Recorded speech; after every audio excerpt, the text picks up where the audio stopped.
The following program is a Town of Colonie television production of the William K. Sanford Town Library.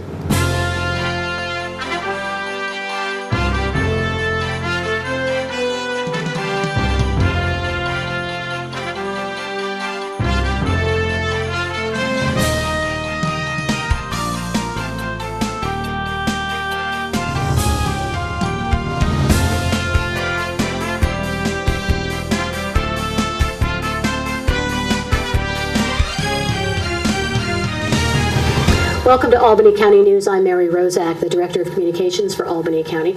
And in the next 30 minutes or so, we're going to talk about football. Different kind of football, but football nonetheless. So we're talking arena football, which is back in Albany, and I have got Albany Empire folks with us. Welcome today to George Manias. George, the Vice President of Business Operations for the Albany Empire. Hi, Mary. Thanks for joining me. Thank you.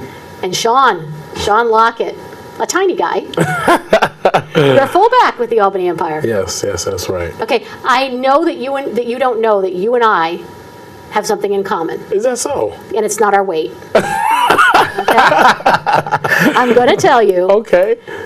I am from Springfield, Massachusetts. No, Mary, really? Yes. What part? Whereabouts? I am from the area over by the East Longmeadow line, over off of Allen Street. Wow, okay, I live right over there as well. Oh my gosh. Small world. I know. Were we neighbors 20 years apart? Probably. Good heavens. I know when I actually read this, I said, oh my gosh, Shawn is this is where he's from, and you were at AIC. Yes. Yes, I was. Wow. Small world, yes, isn't it? Yes, it is. Well, let's talk about arena football. Arena football. For those folks who are out there who may not know about arena football, they've been living under a rock, right? Who wants to tell me what is arena football? It's not your conventional football like you watch every Sunday during the fall.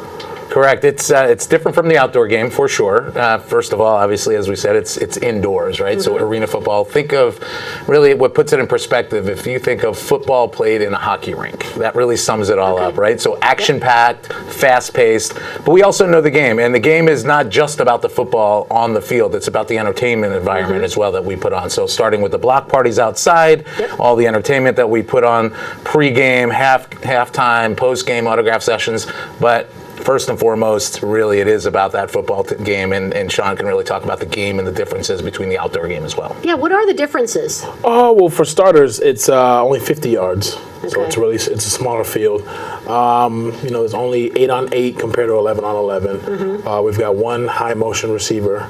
The clock is never. I have absolutely no idea what that means. Oh, okay. I watch football. I'm a New England fan, a Patriots fan. Come on, you're from Springfield. I'm a Steelers fan, so.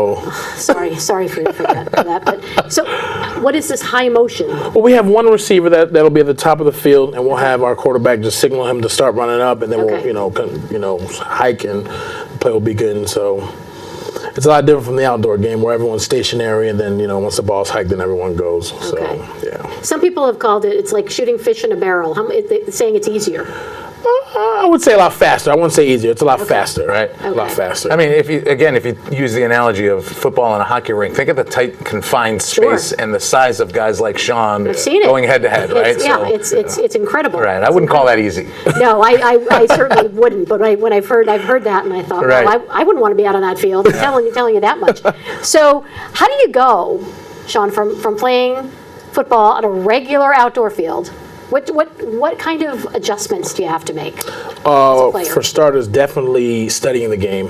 Watching previous games from previous seasons before, just to learn how the game is played, different techniques and stuff like that. And then obviously when you're getting out there, making sure that you're paying attention in practice and really working on your craft to make sure that everything is a-okay. Because like I said, it's a lot faster, things are a lot quicker in there. Guys are bigger and it's a smaller space, like George was saying. So you got to make sure everything is tight and make sure everything is well taken care of.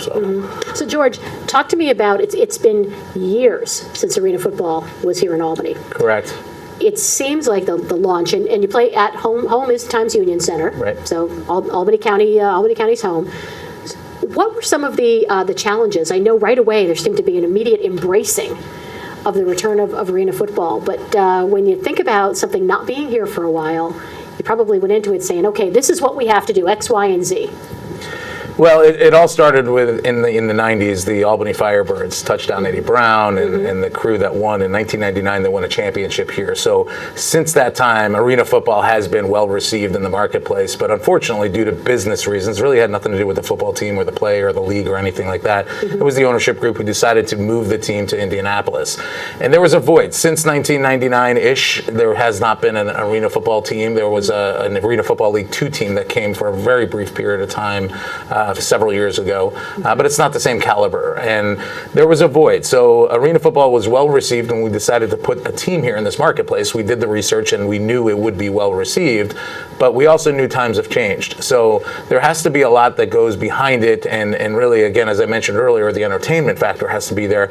But we did our research, and we knew that the market would support it. There was no doubt that people are interested in arena football, but they were skeptical on the teams that have come and gone, the hockey teams that have come and gone. So people were really more of a wait and see type of attitude, and we opened up our home opener. We sold out. I think we proved to the fans that we're here to stay.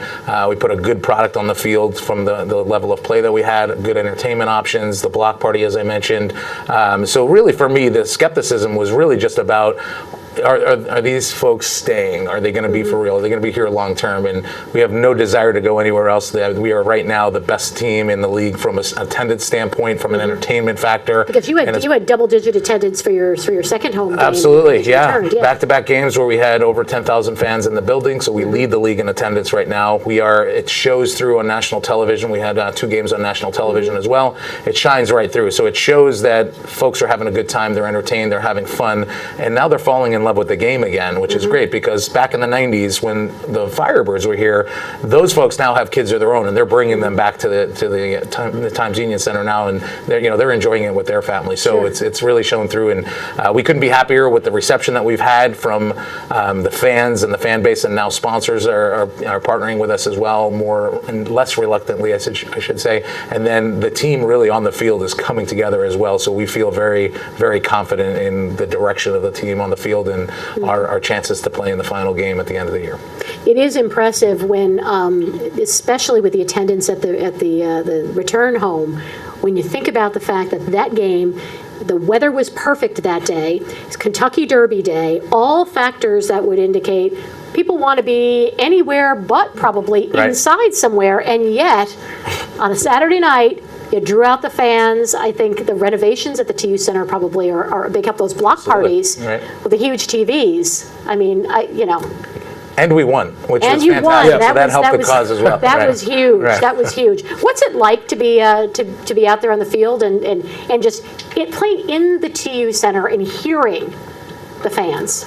We have a great fan base. Our bench is stacked with fans. We got guys yelling and just really in tune in the game, and they're supportive of us. They've got our backs. If we get a 3 and out, and we don't come short on 4th down, the fans still got our backs, and that's definitely big on our part. Obviously when we need a big sack or when we need that touchdown, we can feel the fans really, energizing us and getting us ready to get that touchdown or that sack or that stop or that field goal or whatever it may be. So we really appreciate the fans and what they do for us, for sure. It seems like, I know that that when you take a look at the schedule, starting in mid-April and ending, late June, early July, it seems like a short season. Is that short? It is. Yes. Yeah, and this year is typically shorter than most. In most AFL seasons, it'll be 16 weeks. We had a little bit of a retraction in teams for the season. We're kind of going through a little bit of, I hate to call it growing pains, but sometimes you got to take a step or 2 backwards to go several steps forward, and that's what we're doing right now within the league. So we have 4 teams within the league. We hope to get to 6 to 8 next year, and then get it to 24 over the course of time. But we want to grow, and we want to grow strategically. So the decision was made to take it down to 12 games for this season as opposed to a normal 16. But when that decision was made, we in Albany, as being the expansion team and really coming into the league, we demanded that we had 8 home games. So we have a kind of an unbalanced schedule. We have 8 home games and 5 road games. Most of the other teams are the opposite. So we committed to the fans that we're going to play 8 games. So we have 7 regular season games and 1 guaranteed playoff game. So although it's shortened for 4 weeks or so, we still play the majority majority of our games are at home, which is great, and the majority of our games are on national television as well. So the exposure that we're getting and our fan base coming out like they have is really showing that Albany has set the tone for a new and expansion market, and we plan to grow this league. When it is 16 games and it grows out, does it start earlier, go later? Yeah, the start date, it starts roughly the same time. So we started mid-April, and it should go through into August and end by the end of August, typically. Okay, We end wow. at the end of July this year. Wow. So what is your involvement or in terms of helping with trying to expand, if anything, expand the league? Or what is it that you might be doing and the team doing? Yeah, well, we're actively part of the expansion process. So there's 2 ownership groups in the league right now. Each ownership group owns 2 teams apiece. So our ownership group locally with George Hurst and Dan Nolan and Ed Swire partnered with Ron Jaworski, Marcus Colston out of the Philadelphia team. So each own a piece of each other's team. So Philadelphia and Albany are co-owned. And then on the other side, we have Baltimore and Washington, D.C., which is owned by Ted Leonsis and the Monumental Group, who owns the Washington Capitals, the Washington Mystics, the Washington Wizards. And they own the Baltimore and the Washington team, as I mentioned. So together, the 2 ownership groups are actively talking to other NBA, NHL owners about putting teams within their arenas and looking at cities that make sense. So we are actively looking and speaking with potential ownership groups for expansion. But as I mentioned, we have now created the template here in Albany of what expansion could be. So when you look at Philadelphia, they've been in the league for 13 years. So they've done it right on the business side. They've won 2 back-to-back championships as well. So they do it right. But we in Albany know how to open a new team, unfold a new team, unveil a new team, and take this out to the market. So we're going to be actively participating in not only helping and find new ownership groups, but when a new team is put in place, we want to set the template of how to run a team once you go into that marketplace, because the stronger the league is, the stronger Albany gets as well. You're no stranger. It's not your first rodeo with Correct. with arena football.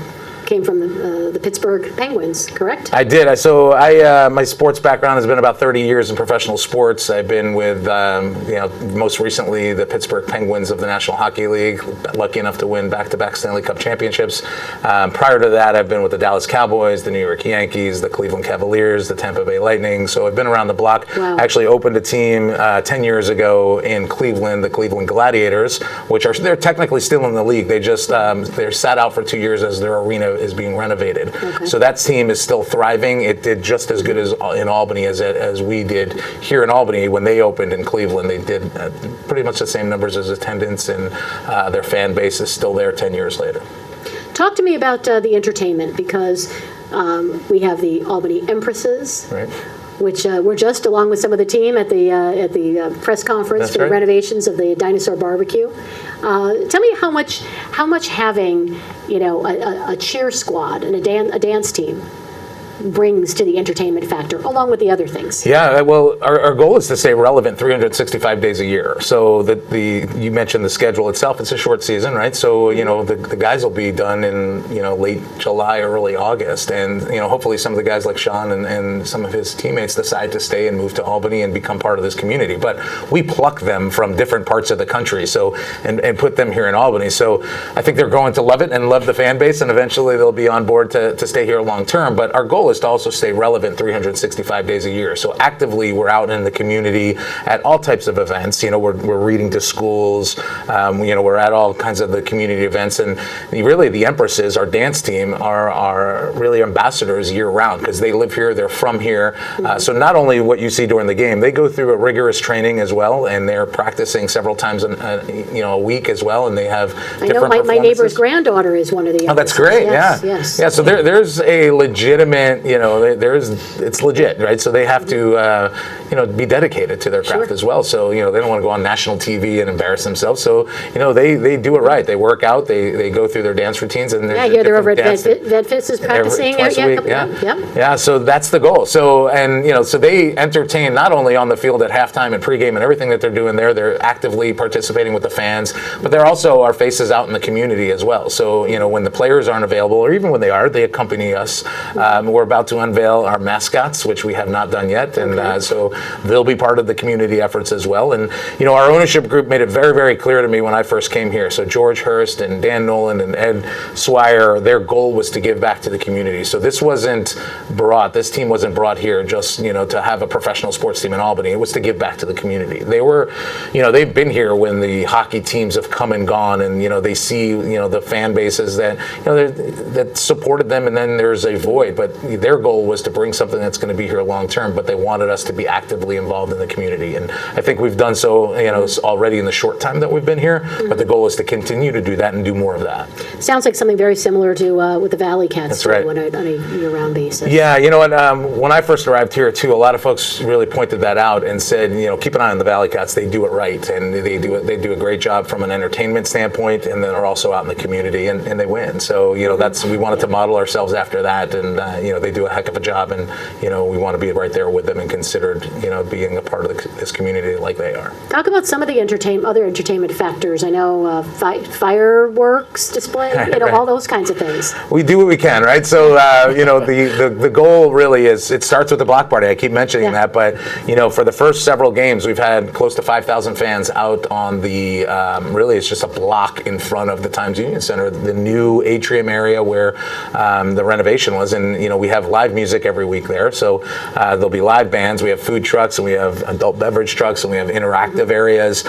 So it's really a tailgate atmosphere prior to a football game. So what people are used to on the outdoor game, tailgate. but it's very family friendly, right? So that's our goal. Is it starts there, right? So then as you come in, it opens 3 hours prior to the game. So we give that entertainment factor to the fans and give them something to do on a Saturday afternoon, and they come in, and then they come into the new atrium, and we have a DJ playing there, and really kind of program that area so it's fun and interactive as people come into the building.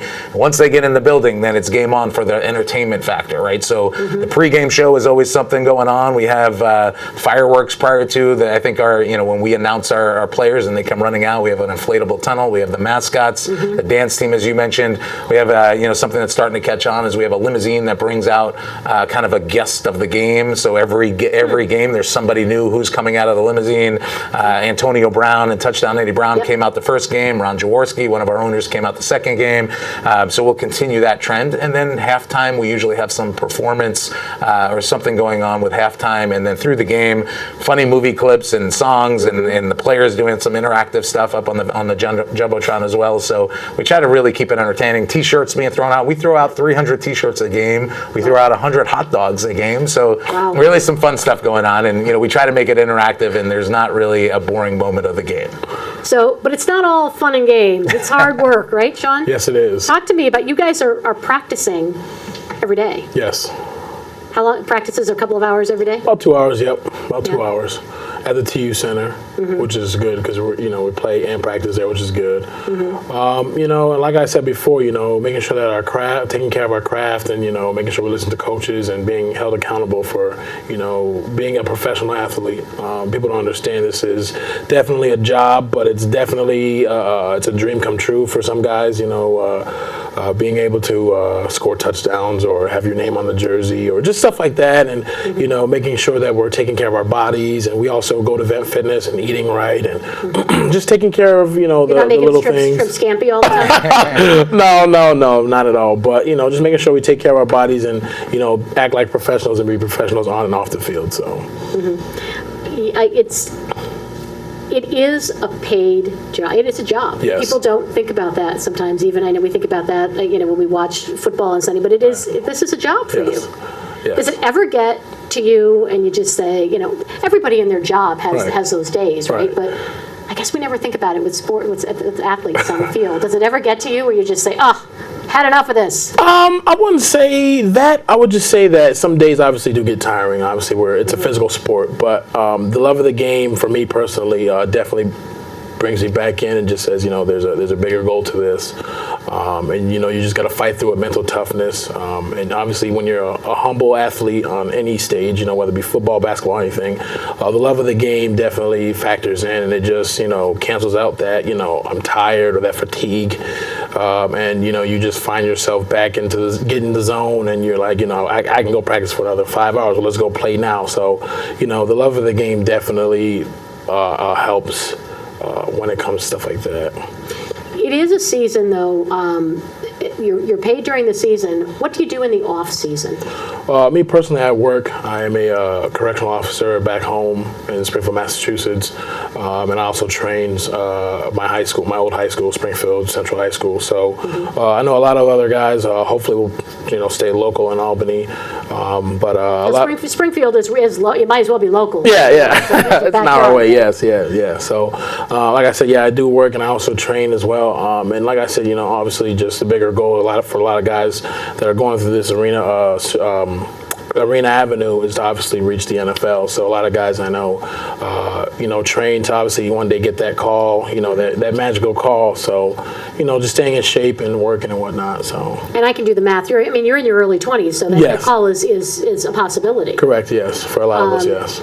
Is that the age range normally for players? I think we have some veterans on our team too, which we wanted specifically because when you are an expansion team and you want to win pretty quickly, and you also need to kind of get the guys under you and really show them the community ways and everything else. But I do believe that this sport is going very young, very quickly, and I think it's a new world, right? The millennial world and fast paced, and what we're trying to do is try to condense the game to a solid 2-hour game, believe it or not. A game right now runs about 2.5 to 2 hours and 45 minutes.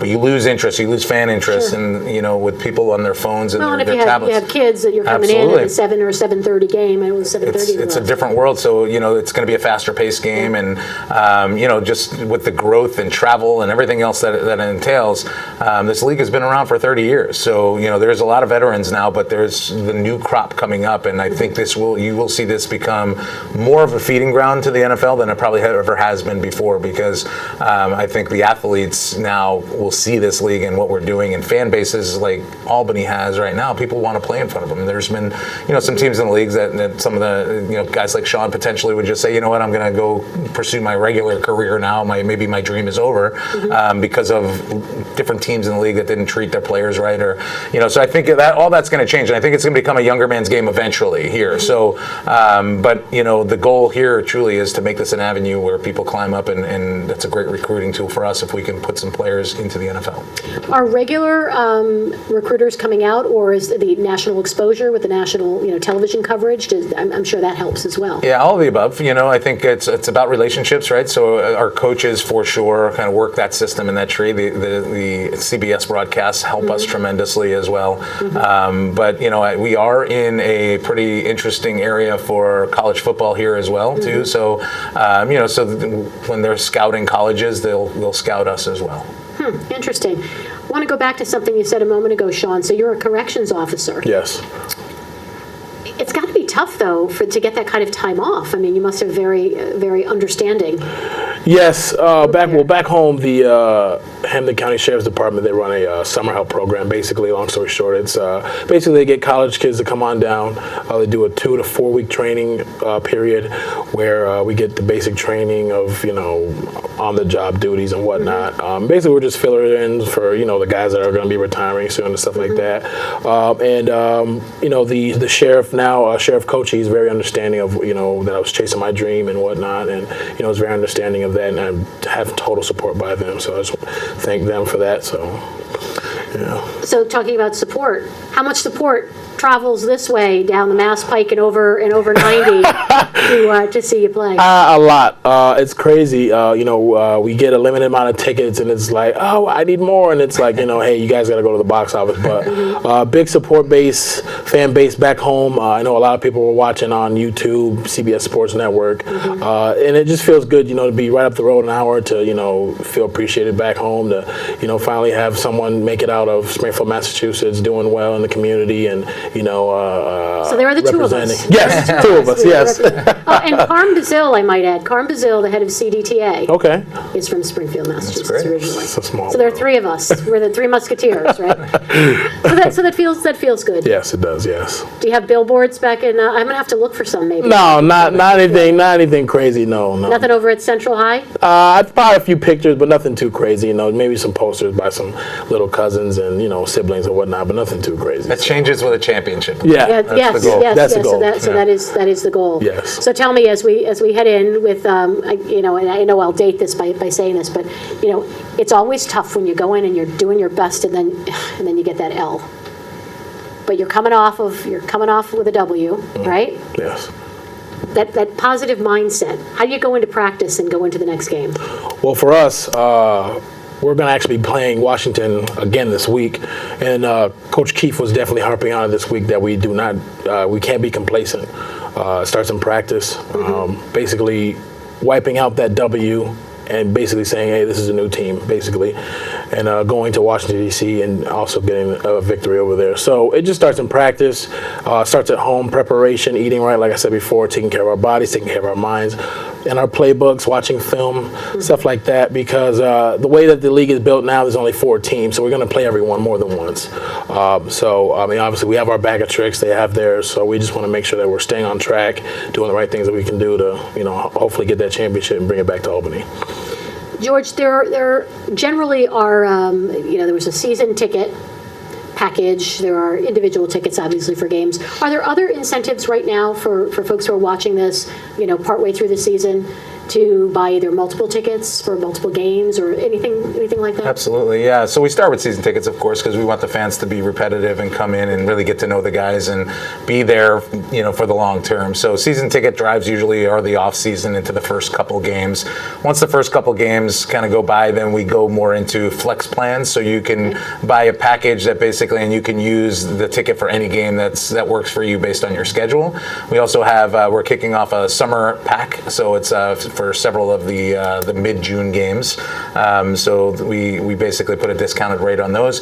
And then constantly we're coming out with some sort of fun, kind of theme night options as well. So for example, we do group sales efforts. So if kids want to play on the field prior to the game, then there's a package for that for youth football. And we actually have a package for the junior dance team, and our dance team trains them, and they do a performance at halftime as well. So constantly keep an eye on our website, thealbanyempire.com, and you can constantly see what we're doing out there. We're always trying to put an affordable ticket. We have a $10 ticket, so it's very affordable, family fun oriented.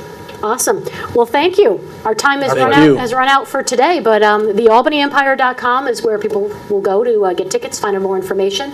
I'm going to catch a ride, back to Springfield. Anytime. Hey, the Big East coming up. Yes, it 17 is. days of fun. I need rides back and forth. Thank you, Shawn. Thank you, Mary. George. I'm Mary Rozak, Director of Communications for Albany County News. We'll see you again soon.